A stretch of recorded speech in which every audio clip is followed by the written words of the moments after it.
Welcome to Reva tasty kitchen. இன்றைக்கி நம்ம பார்க்க போகிற ரெசிபி என்னன்னு பார்த்தீங்கன்னா தேங்காய் இல்லாத சட்னி தான் பண்ண போகிறோம். இது ரொம்ப ஈஸியான சட்னி ரெசிபி தான்.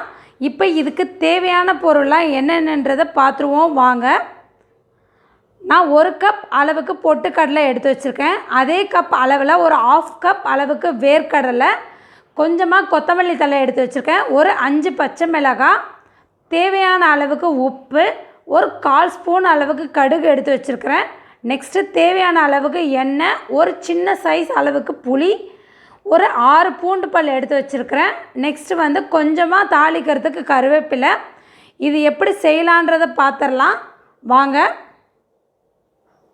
இப்போ நான் ஒரு மிக்சர் ஜார் எடுத்திருக்கேன். இப்போ இதில் இந்த பொட்டுக்கடலையை ஆட் பண்ணிடலாம்.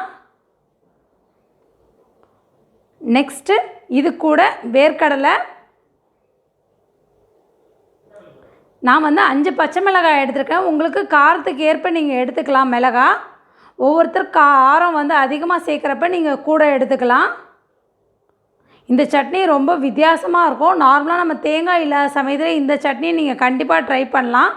இது கூட நான் கொத்தமல்லி தழையை ஆட் பண்ணியிருக்கேன்.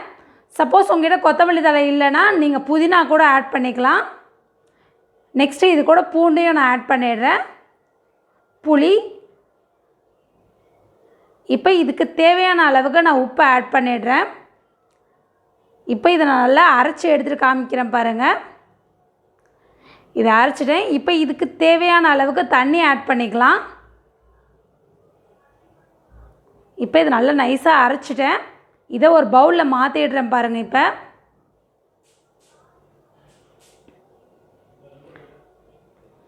இப்போ இதை தாளிச்சிடலாம். நான் அடுப்பில் கடாய் ஹீட் பண்ணியிருக்கேன். இதில் கொஞ்சமாக எண்ணெய் ஆட் பண்ணிக்கலாம். நம்ம சேனலை சப்ஸ்கிரைப் பண்ணாமல் யாராவது இருந்தீங்கன்னா சப்ஸ்கிரைப் பண்ணிக்கோங்க. அது பக்கத்தில் இருக்க பெல் ஐக்கானை ப்ரெஸ் பண்ணிக்கோங்க. அப்போ தான் நான் தினம் போடுற வீடியோஸ்லாம் உங்களுக்கு நோட்டிஃபிகேஷனோடு வரும். இப்போ இது கூட நான் கடுகு ஆட் பண்ணிடுறேன். கடுகு நல்லா பொரியட்டும்.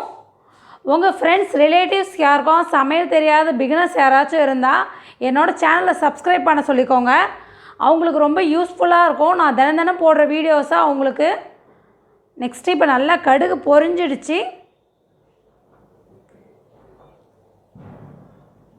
இது வீட்டில் ஈஸியாக செய்யக்கூடிய சட்னி ரெசிபி. இது ரொம்ப வித்தியாசமான டேஸ்ட்லேயும் இருக்கும். இப்போ நான் இதோட கருவேப்பிலையை ஆட் பண்ணிட்டேன்.